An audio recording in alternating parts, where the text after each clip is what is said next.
Welcome to Post-Burnout.com interviews. My name is Aaron Kavanagh and I'm the website's founder and editor-in-chief. Post-Burnout.com is a culture website dedicated to venerating burnt-out artists the world over. Our interviews are mainly recorded to be transcribed, but every now and again we release the audio in a series we call Post-Burnout.com interviews. If you enjoy what we do, be sure to subscribe. In this edition of Post-Burnout.com interviews, we speak with Clinton Jacob and Danny Sein of the noise rock duo mr.phylzzz. They talk about forming the band, moving to Chicago, their latest album Fat Chance, their US tour with Boris and Melvins, working with Amphetamine Reptile Records, their plans for a future record, the difference in recording Fat Chance compared to their previous record Cancel Culture Club, the album's cover art, plans moving forward, the places they're looking forward to playing on the tour, and more. Yeah, so the first thing I wanted to ask is simply, how did you guys kind of get into music and how did you guys meet up? So I had moved from Cincinnati to Chicago like right before the pandemic had happened. And I was working on the previous album, Cancel Culture Club then. And I had just basically recorded it all on my own at home.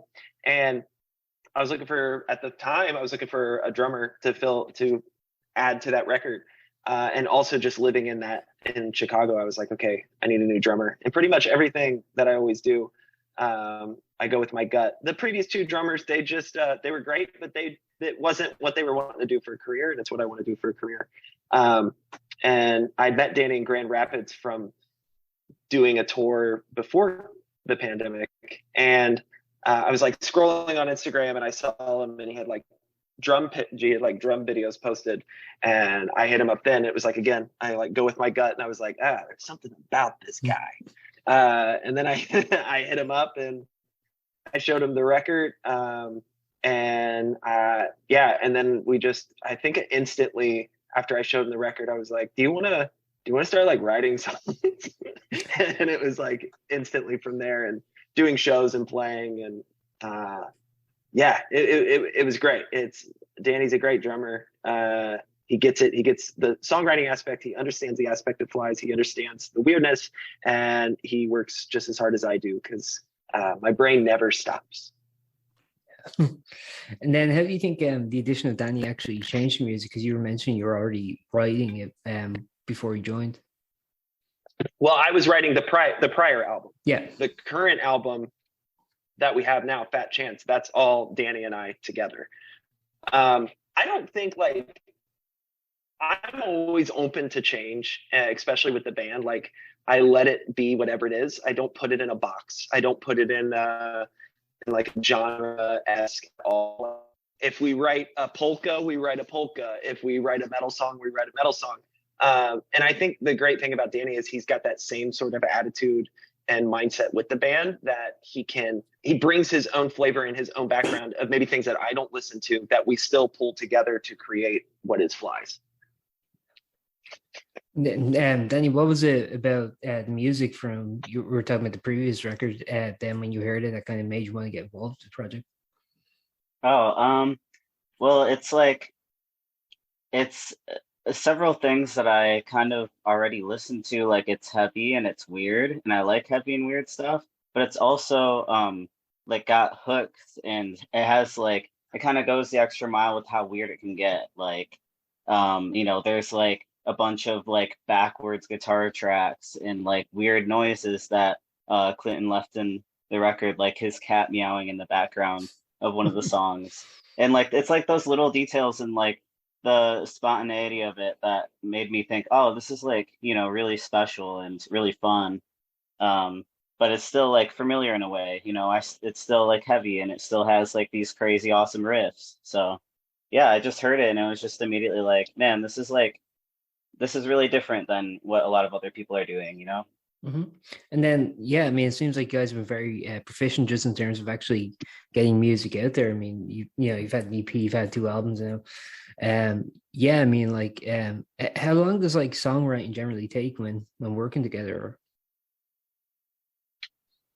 It depends. Some songs come together in like one practice. Some songs, it'll take like 2 or 3, but generally like they come together pretty quickly.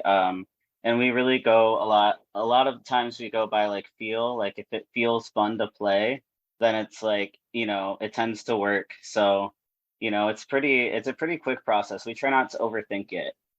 Yeah. So, yeah.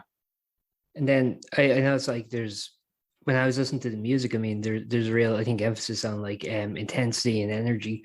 I was wondering then, as songwriters, how much emphasis then do you put on the lyrics?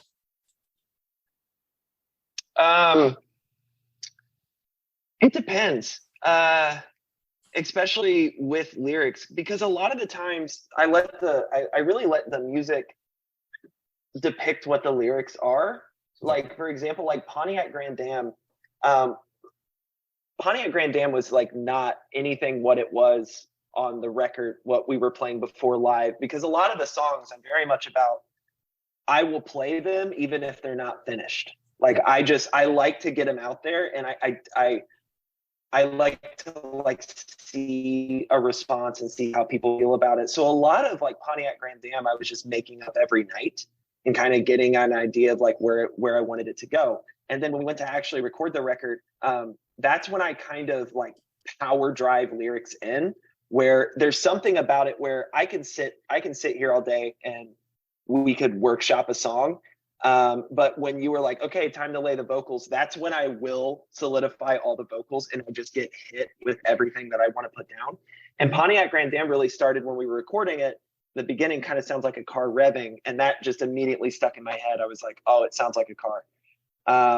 And that's where like the lyrics immediately just started coming out. So lyrics are really important to me still, even if they come out fast, they still are important. I think the one that I probably took the most time with was like Modern Life, because I already had this idea of callbacks to like, the songs are in question. So that's like a Jeopardy reference, like little things like that.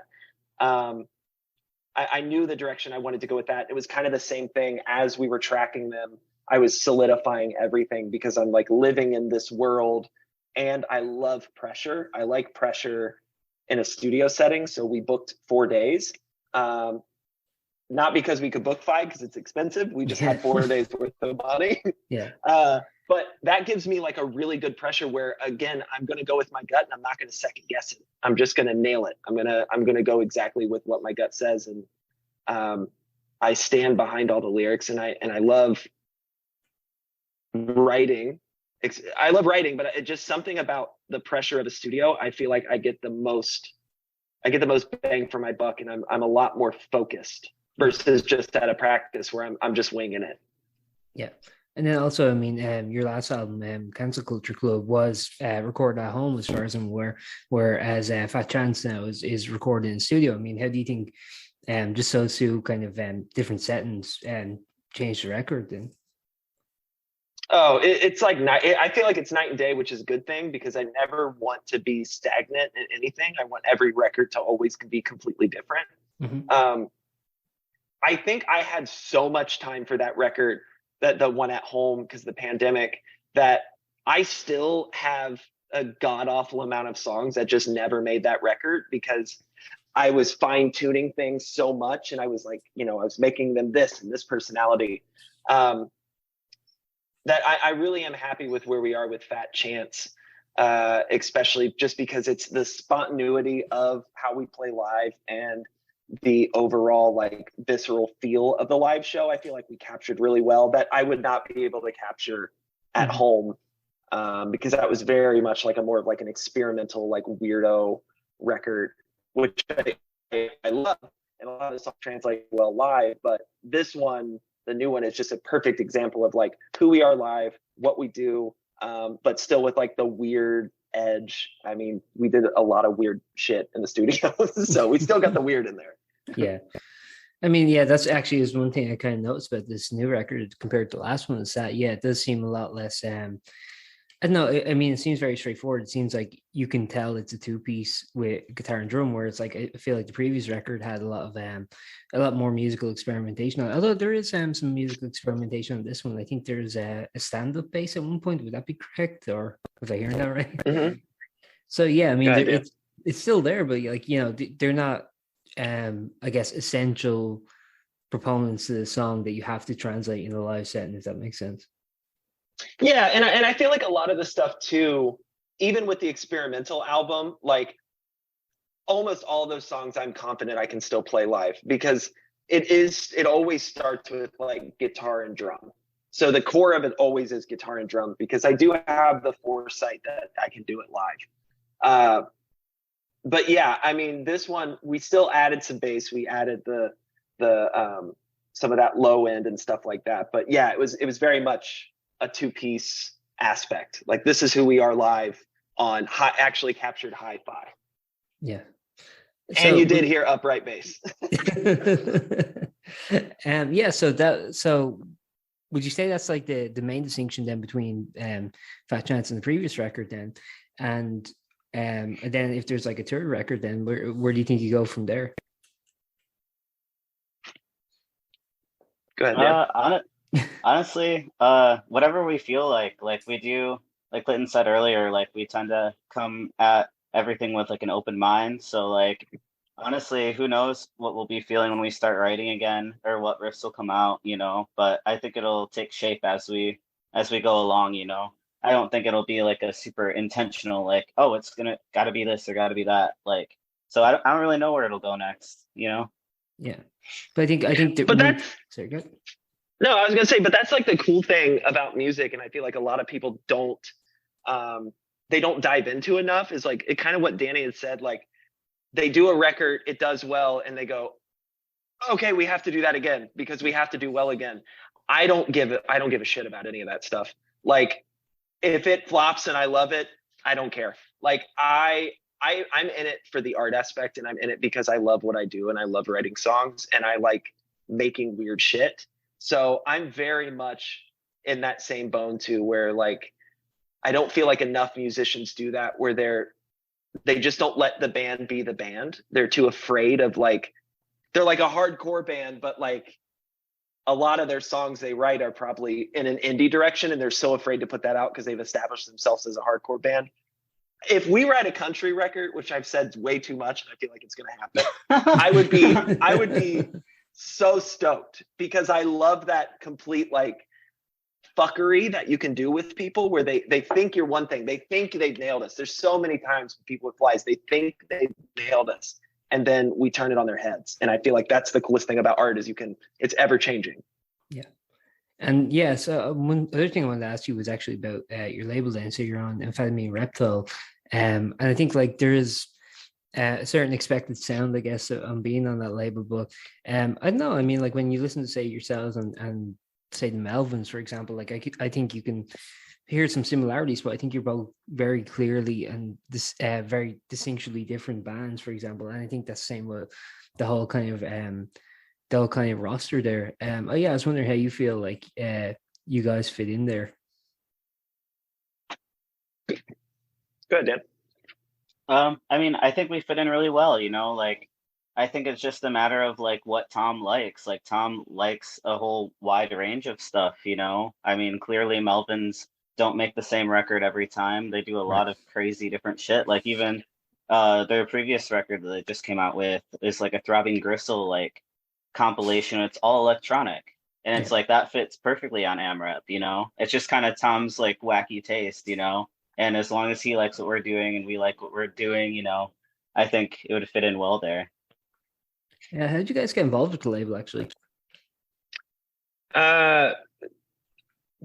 Basically, like in 2017, well, I always fuck this up. 2017, 2018, somewhere around there. I was doing flies, touring, playing shows, and I got an email from Tom just asking if I had physicals, and I was like, nope. And I thought it was a joke, because a lot of the background of the band at the early days was it was booked as a jazz band, but it really was just like chaotic noise. So you get booked places, we get kicked out. We were sold as this like jazz two-piece, like, you know, all this shit, but we were just a really loud, chaotic band. He hit me up about physicals. I said I didn't have one, and I kind of ignored the email thinking it was a joke. And then I never got emails. So like, I never got emails about the band. So I was like, well, I should do some investigation. And then I looked at the email, and then I looked up who, you know, like I looked at the name, and I did some research, and I was like, oh shit, this is Hazel. Yeah. This is Hazelmeyer from AmRep. And I was like, well, this can't be it because the label isn't doing anything. And then I emailed him back, and then I didn't hear anything for a little bit. And then I got a call from him. I don't remember how he got my phone number, but he got my phone number some way, somehow.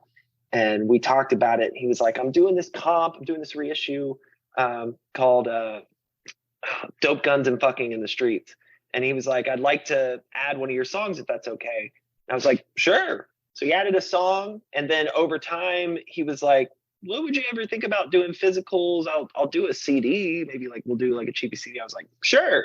And the CD did well. And then as time went on, we got like, Tom and I became like really good friends over the course of doing this. And I know, and then from talking to old AmRep guys that used to work for him, they were like, yeah, man, he's been following before he talked to you, he was listening to your band for a year. He was showing everybody. So I think Tom really looked for, do we have good work ethic? Do we give a shit? And are we doing it for real? Mm-hmm. And I think we met all those categories. And then just talking to Tom, Tom just doesn't hand it to you. Tom makes you work for it. And at this point with the band, I trust Tom with so much, like with everything. If I have a question or I have a concern or anything like that, I know I can get the honest answer from Tom. Even if it's something I don't want to hear, it's always honesty. And I feel like every level we've done now with the band, and like from the record, the last record sold out, or this current record sold out in like 3 minutes. So it's just all because of this, like this work ethic that we've put forward, and Tom rewards for the work ethic. And again, Tom's a fucking freak. So it's like, that's the great thing about working with him. I love him to death because he's a freak. I could not work with a normal label because Tom is like, flies is flies. I don't want anything other than flies. If it's flies, I want it. And you can't ask for anything better than that from a label. Yeah. So you have the freedom to do the country record if it comes up. Oh, hell yeah. If I did it, and trust me, it'd be a fucked country record. It'd be like a drunk Willie Nelson on crack or something like that. Yeah. It'd be wild. And I know for a fact, if I showed it to Tom, he'd be like, this is great. Cause he's so into the art. He wants to make the cover. And that's the one thing I like about it is he's also an amazing fucking artist. So he gets the art aspect of it. We talk so much about covers and like what it's going to look like. And all of that, I trust Tom so much that I have very little input. I'm very much like, you listen to the record and you make what you think. Danny came up with the title for the record, and I was like, here's the new music, here's the title, do your thing. And we got what we got, and I fucking love it. Yeah, I mean, actually, that's the other thing I wanted to talk about, actually, was the album cover. I mean, it's very different from the previous one. I think, I don't know, that's something that I guess you wouldn't really think about. I mean, like, you just hear about, like, the music changing, but then I do think there is, like, a huge, I don't know, just on the actual album art, there's a huge divergence too. Yeah, I mean, there's so much with people and like what their perceived idea of beauty is. And I feel like I'm backward. I'm completely opposite of that. So like, I feel like to me, that is a definition and a sheer, I'm not even joking, that is everybody I grew up with on that cover. So I was like, yeah, this is representation of where I grew up. Like, that is that's the beauty standard. Like, I traditional wise and all that shit, I'm like, I don't want no basic ass anything. Like, I want to push the boundaries. I want people to talk about it. And Tom is great about that. When we were talking about it, he was like, I'm thinking about putting this big fat person on the cover. And I was like, yes, that's great. Big fat riffs, stripped down, just the band. That's it. That's the cover. That's a great representation. Yeah.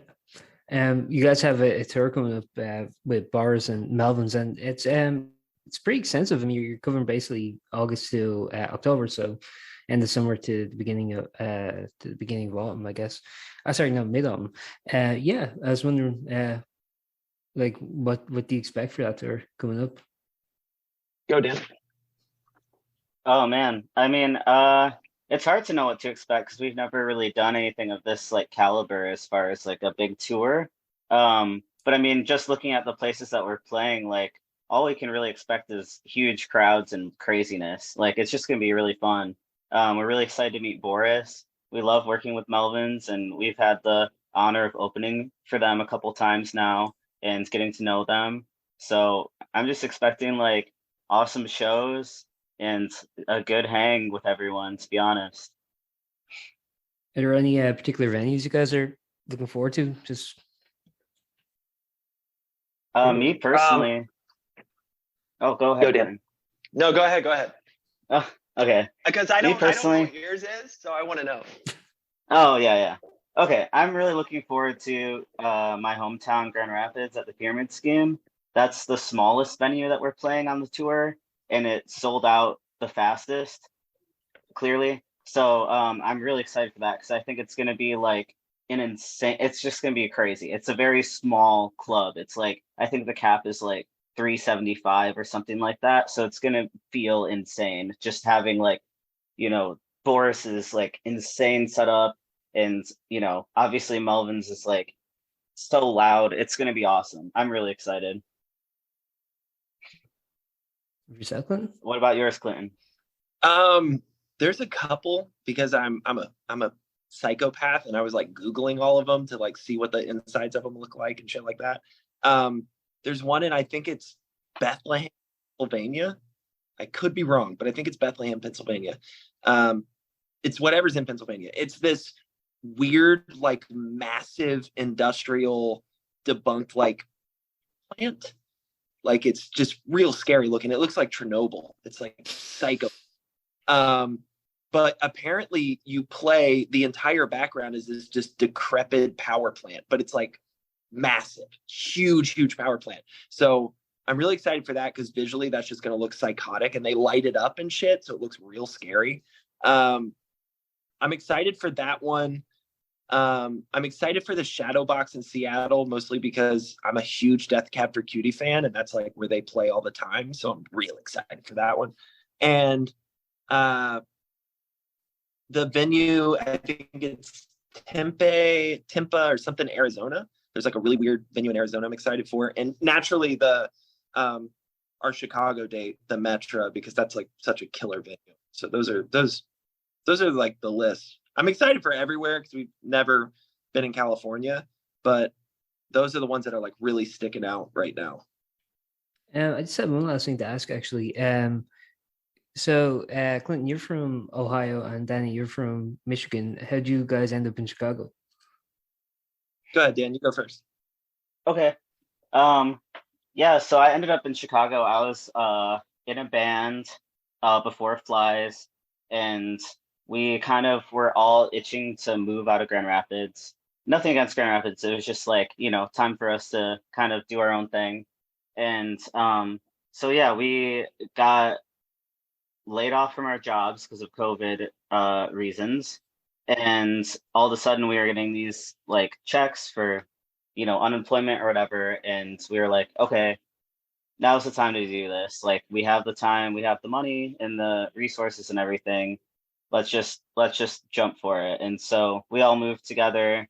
Um, and then shortly after that, Clinton was like posting about like making the album Cancel Culture Club and on Instagram, and I like reached out to him, and then we kind of like reconnected because we had met uh in 2019 in Grand Rapids when we played a show together.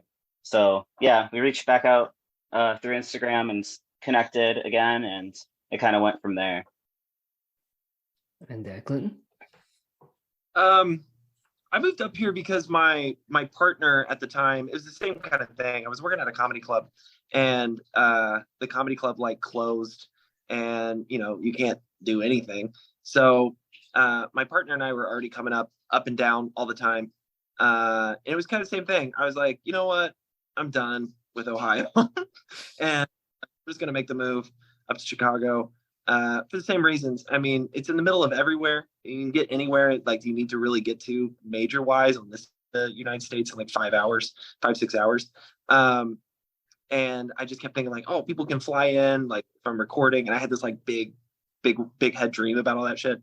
But no, it like really worked out because moving here, instead of knowing everybody and being in the comfort zone I knew nobody. So I was just focused on making the record. And it kind of just opened all the doors, not only for like the Melvins to come and record or Buzz to come and record and all that other shit, but to meet like Danny and stuff like that, to actually, not that Cincinnati didn't have serious musicians, because they do. There's tons of them there. One of my great friends, Chuck Cleaver, who plays in Ass Ponies and Wussy, like he's 67 and he's still going. Like he's still touring all the time. He's the most bitchin' badass dude on the planet.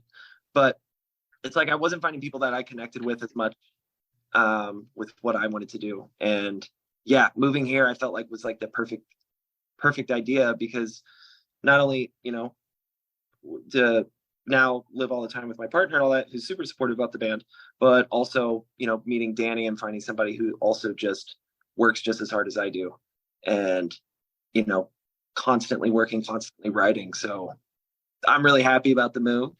I'm not planning on moving back to Cincinnati anytime soon because the sucks. Okay. Oh, thanks very much for your time. Is there anything you'd like to add before we wrap up, or? Stream the record. Just go listen to it. Tell us what you think. Send us your hate mail. One person told me recently that it needs to be less noisy, so the next record probably just feedback for 45 minutes. Perfect. Thanks very much for your time, guys. Yeah. Thank you. Thank you so much. Take care. Thank you for listening to that episode of Post-Burnout.com interviews. We hope you enjoyed, and stay tuned for more.